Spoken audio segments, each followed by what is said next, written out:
Mwaramutse canke mwiriwe bakunzi ba Look Media Burundi, bakunzi b'ikiganiro ca Look Sports. Ikiganiro ca Look Sports yo kuri uno munsi tuje kuganira kuri basketball y'u Burundi, basketball local.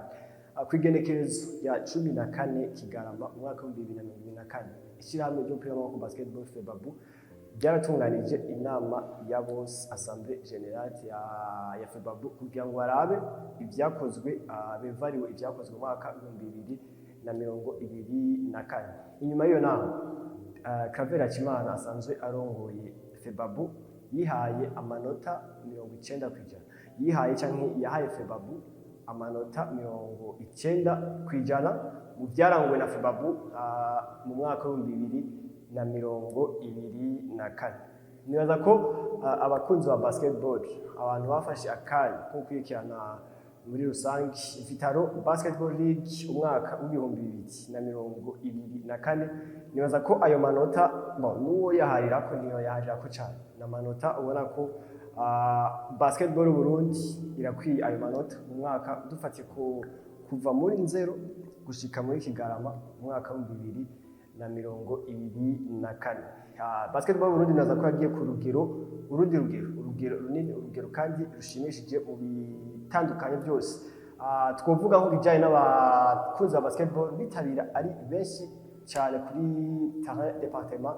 Kenshi wasanga mbere benshi ikibazo cyahaba kwari uko babura aho bicara, babura aho bahagarara, wasanga ari abantu benshi gose. Icyagiye kwerekana ko abakunzi ba basketball biyongereye, dufashe kuri saison régulière ya VBL, amafaranga yarihishwa yari amafaranga make, baciye baduze ntiyari make tugereranije n'amafaranga baciye bashira kuri playoff, wasanga ari amafaranga menshi cyane cyane kuri final. Ariko mu mafinal match zose amatike yaba sold out, nuvuga ngo abantu baje inyuma babuze amatike bagura.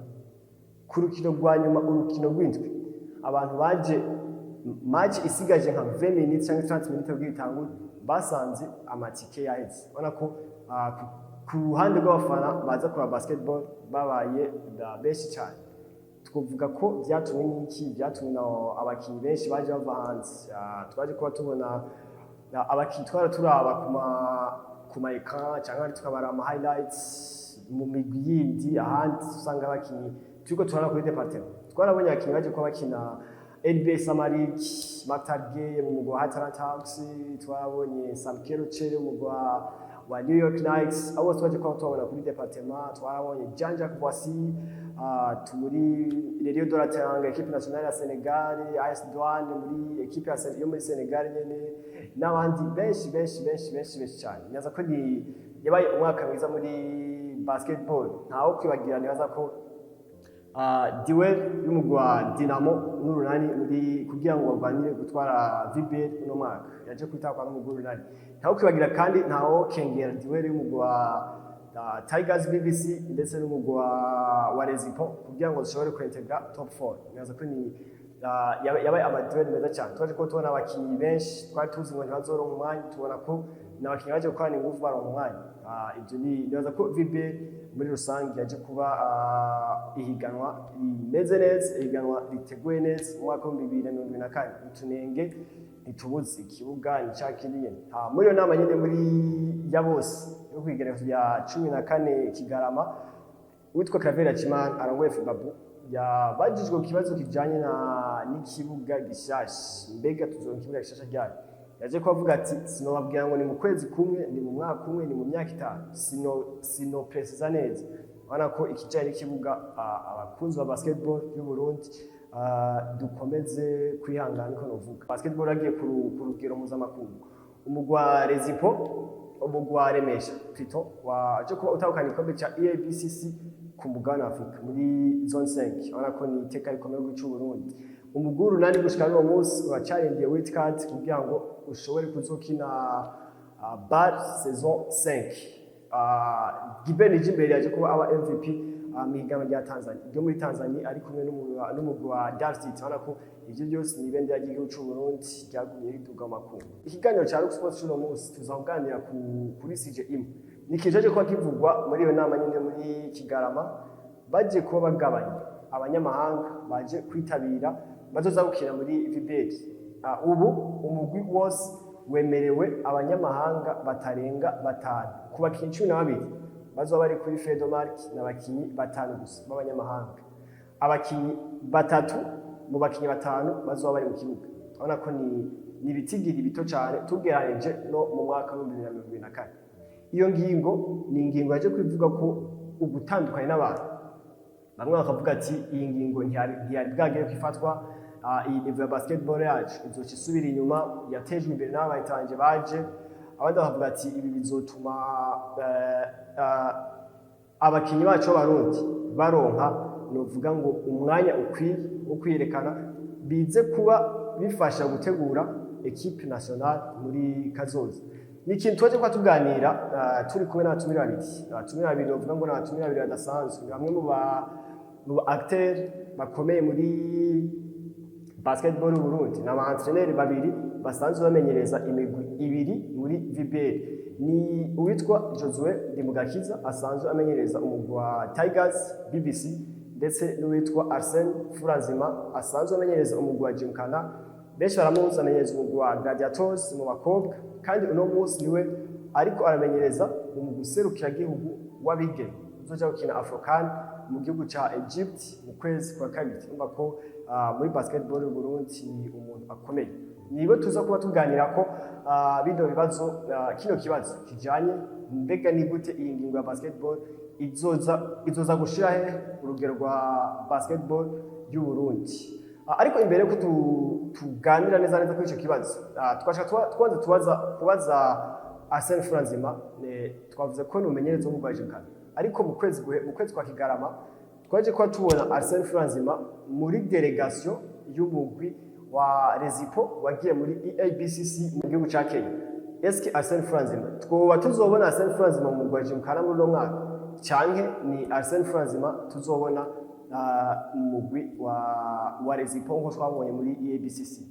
Umugwi wa Rezipo kugira ngo dushobore kujana, navuga ko cari igikorwa c'umwanya muto bivanye n'iryo higanwa twari tugira twitegurire.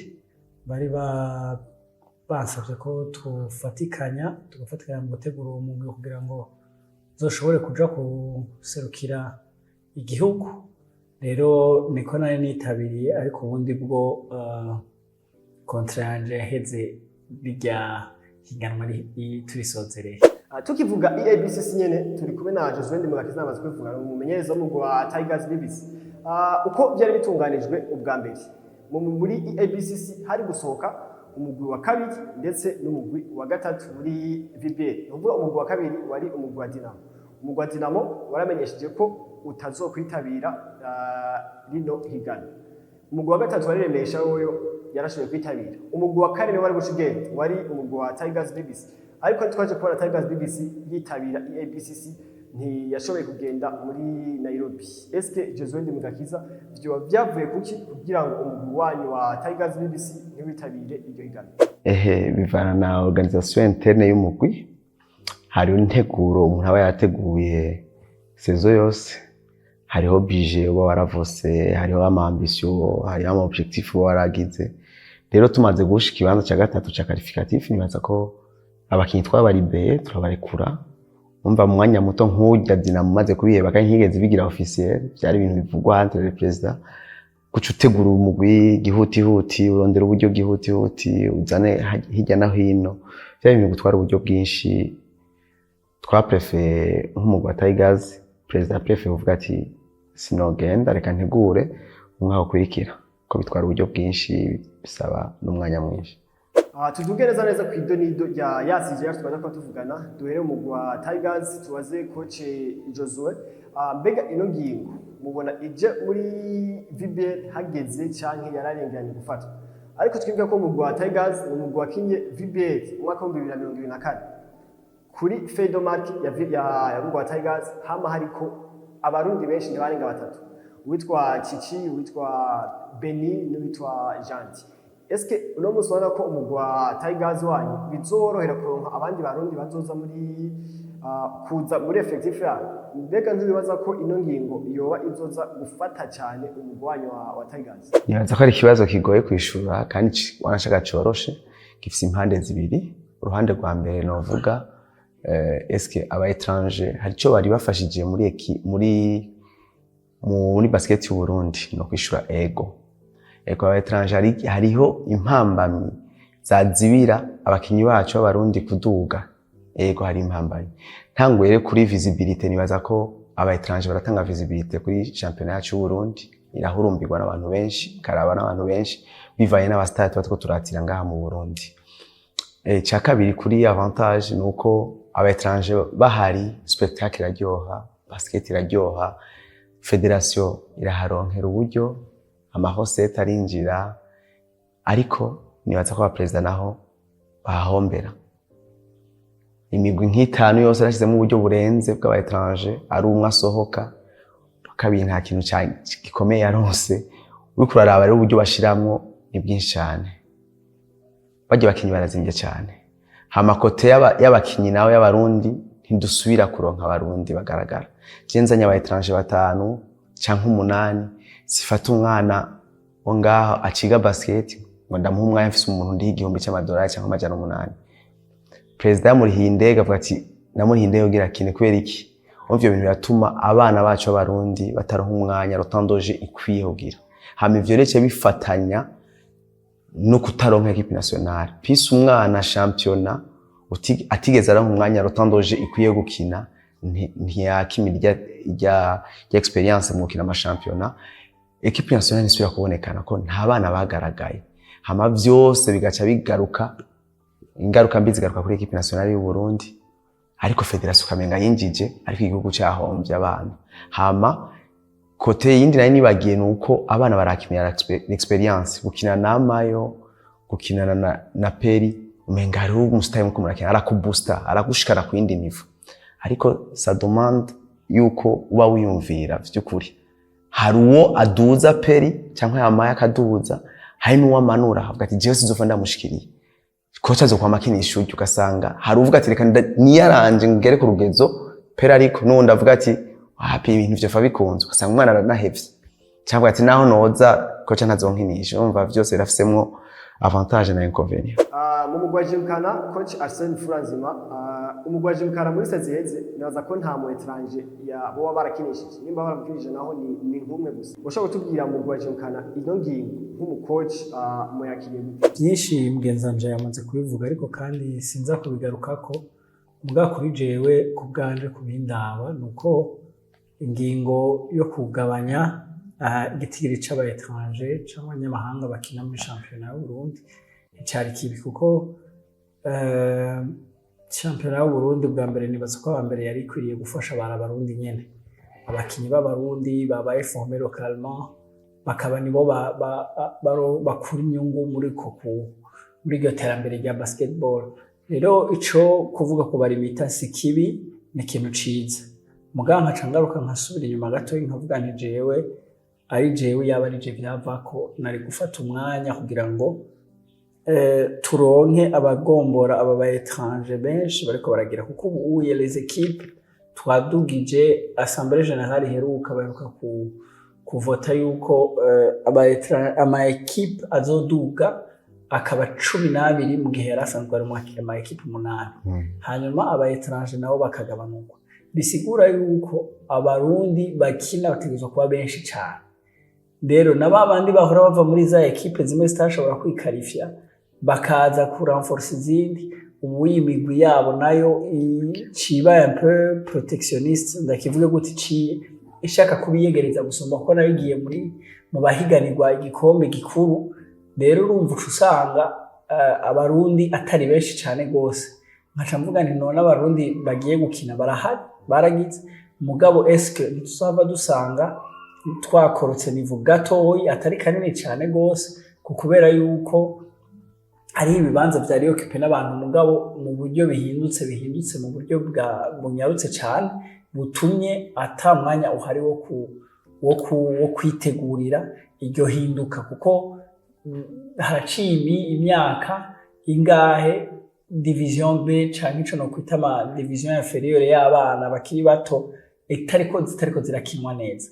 Uno mwaka niho twabonye ikintu gikomeye, twabonye championnat national y'abana badakuje imyaka 18 mu bahungu no mu bakobwa. Ni ikintu cimboneka rimwe niho kikiba mu Burundi, mugabo ni ikintu ciza cankuraje, mugabo urumva ni edition yacu ya mbere. Vyari bikwiriye yuko ibintu biba kenshi cyane, abo bakinyi bagiye kuza kuranforsa, abo bakinyi bagiye kuza kuba muri première division bakaba bakinyi bafise ama match atari make muri bo, donc bamaze kuronka certaine experience yo gushobora kuza gukina muri première division, kandi bafise n'abakuru babo bariko barabankaza. Rero ku bwanje novuga ko ari uko ingingo simbi, ingingo ni nziza, mugabo kandi kibazo mfise ni kwibaza nti mbega ntitwaba tubikoze mu buryo bwihuse cyane, tutateguye relève y'abo bantu baza gusubirira ngo tugabanije igitigiri cyabo. Abakoze ku byumviro byanyu nibaza ko benshi barabizi. Ino ngingo nibaza ko umuntu wese akunda basket arabona côté positif, arabona kandi na côté négatif.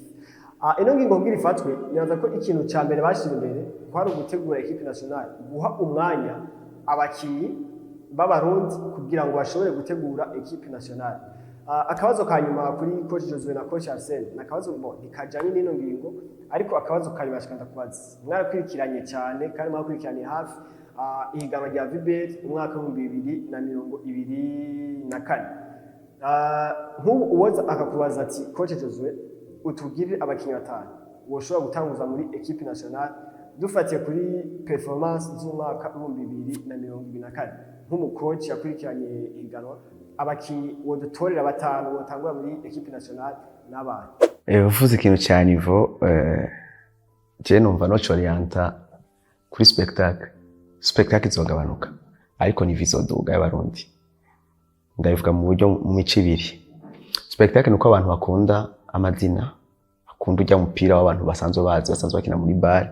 Umwaka hakorotse abantu barenga 5-6 bamaze gukina bar bahazwi n'amazina. Umwaka haje 3, ariko gacubona Napoli bari bakina umupira mwiza, Devil bakina umupira mwiza, Manda bakina umupira mwiza. Bati twaheruka Mando muri 2020 akiva mu Rwanda ntaheruka gukina ibintu. Twaheruka kubona umupira jimukana itwaye igikombe cya premier ibaye ya kabiri. Urumva hari ibintu tuzobona ku Barundi ariko tukabura ku banyamahanga. Nibaza ko spectacle izogabanuka ariko niveau y'abarundi izoduka kubera rutandoje izogwira. Coach Arsene nawe ikibazo nico nyine, abakinyi batanu uno musi ko ukoca equipe nationale y'abakobwa n'abahungu, nibaza ko warababonye warabakurikiranye, woshaka gutubwira nawe abakinyi batanu kubgaho uvuga ati aba nibo batanu ba mbere botangura muri equipe nationale. Ico kugumana abaloko muri iyi minsi ni ikibazo naco nyine kitoroshe. Ni ikibazo kitoroshe, ariko nibaza yuko mvuge ko administration yo mugwi iriko iragikorerako kugira ngo n'uwashobora kugenda bamuramplace valablement. Jimkana ni equipe yagize uwo mugambi kuva kera, baramaze imyaka 3-4 ari umugwi usanga uri kuturuna avec effectif y'abaetranje bake cyane, ugasanga hariho n'imyaka 5 abahari canke habayemo nk'umwe nawe nyene mu bihe vya nyuma, ugasanga ahanini bariko baturuna bariko bakinisha abakinyi b'abaroko, kandi ni equipe ifise ambition zo guforoma cyane gose. Rero nibwira ko abadongoye umugwi bariko baragikorerako kugira ngo barabe yuko ata abantu benshi bo hava bagenda, ariko kandi n'abagiye bashoboye kubaramplace valablement kugira ngo umugwi bishobotse ahubwo unatera imbere gusuma ikibanza wari urimo muri mwaka uheze, bishobotse utera imbere, kuko urumva ubuye imigwi yose sinobabesha, imigwi myinshi izoba iri un peu diminuée, imwe muri top 4 kuko yari ifite abaetranje batari bake. Ivyo bibanza bategezwa kubikombla n'abarundi bamwe batariko baranakina no mu migwi yabo. Donc no kuvuga ngo dufise abarundi bamwe bamaze saison presque nka yose badakinye bariko barakina muri iyi migwi. Rero urumva bitegerezwa kugabanura ka gatoyi, mugabo kandi n'akaryo keza ko kutuza nivo. Ariko rero nkibwira ko kandi noneho si ibyo nibwira n'ico nzi nuko abarongoye umugwi bariko barakora kugira ngo bashobore kugumana abakinyi benshi bashoboka, hanyuma inyuma yo kugumana abakinyi benshi bashoboka tushobore no kuramplasa bariko baragenda. Ego ngako twagize iganiro akazi kamwe mukatajanye n'isi yose. Rero musinzi n'abakoci mwabaye sezo yeze n'abakoci b'ibiyeti babiye byose kuva ku wa mbere gushika ku munani. Rero musi turiko turavuga ibi byose ingingo zose zifatwa umuntu mbere yo kuranfusa equipe nationale kugira ngo abarundi babone gutegura equipe nationale. Ngo uyu coach Jose Bo kubaza atake coach arakubwira ati usha kumbwira abakinyi batanu b'ubwabo kurangira batanu muri equipe nationale dufatiye kuri sezo yeze abarundi babonye bati abantu bakinyi batanu je coach cyangwa gutanga muri equipe nationale bakomeye cyangwa poste par poste bakomeye bashaka gutanga abandi muri equipe nationale. Urakoze ku kabazo. Nibaza ko twese wakurikiranye shampiyona yarabonye uburyo umukinyi nka Bujeje Romis yashoboye kwerekana ko ari umukinyi w'umurundi ari ku rwego rwo hejuru. Twarabonye umukinyi nka Sumizi akomeye, twarabonye umukinyi w'ibihe byose novuga mu Burundi yoja nko mu bakinyi bigeze gukomera cyane ibihe byose mu Burundi nka 5 cyangwa 10. Nijimbere Gilbert Landry nta numwe atanga muri experience mu Burundi muri generation nshasha. Kibanza cyo kirahari, kibanza cyo gatanu cyo gwanira abakinyi bake nazo yaragwanye. Hari abakinyi ba Dinamo bagwaye ariko bari basanzwe bari muri equipe nationale nka Barishari. Yanza ko wa gatanu yongora gose Deve muri Jimukana yarakinye, nazo muri Remesha yarakinye, Richard yaragerageje muri phase ya nyuma ya championnat Chongora. No fumashiraho nazo ahejeje championnat neza. Je kuri ico kibazo ikibazo kigoye ko ndabya na performance ya bamwe n'abandi nisunze ku ma performance mperuka ubwa nyuma. Gilbert no mukinisha kuri nubwo atakunda cyane nzi yuko prefera gukina kuri de, ariko twarabonye muri ntuze ya Hakina, twarabibonye muri Dinamo Hakina. Nibaza ko yabaye na facteur yatumye n'ama match batsinze bashaka kuyatsinda. Gilbert hanyuma uwundi nawe yahejeje neza nawe nyene championnat ni Malik ku mashuti yiwe, antwe yarinziza amashuti atari make kandi akaba impacta no muri defense. Bujeje Romis, Sumizi Steve hamwe na Landry nibaza ko ariyo 5 pour l'instant utanguza. Abandi bakaza babasubirira kuko hari abakinyi benshi kandi bitwaye neza. Hariho Dave, harabayeho nazo yaritwaye neza kabisa kuri iyi saison. Kandi hari n'abandi bakinyi twagiye tubona renaissance yabo basubira gukanguka, wamenga barabakinyi twari tugize ibisi twari bagiye nka ba Paulin. Twarabonye agira tutibagiye nuko nka Clark nawe nyene yatagira imvune yari umukinyi ariko aritwara neza. Clark na Kavakure Brian nawe nyene ntitwaye nabi, yitwaye neza. Ego nibaza ko quand même uko biri kose equipe nationale yoboneka kandi nziza kandi iri en forme. Kashimira abakunzi ba Rook Media, abakunzi ba Rook Sports kuri kano kanya tumaranye, tubatumire gukurikirana urubuga rwa Rook Media Burundi kuri YouTube, Rook Media kuri Facebook kugira ngo ibiganiro nk'ibi bize birabashikira ku mwanya n'ibindi byinshi bitandukanye. Ibiganiro atari bya sport gusa n'ibindi biganiro byinshi bitandukanye biza murabikurikirana ku mwanya murakoze.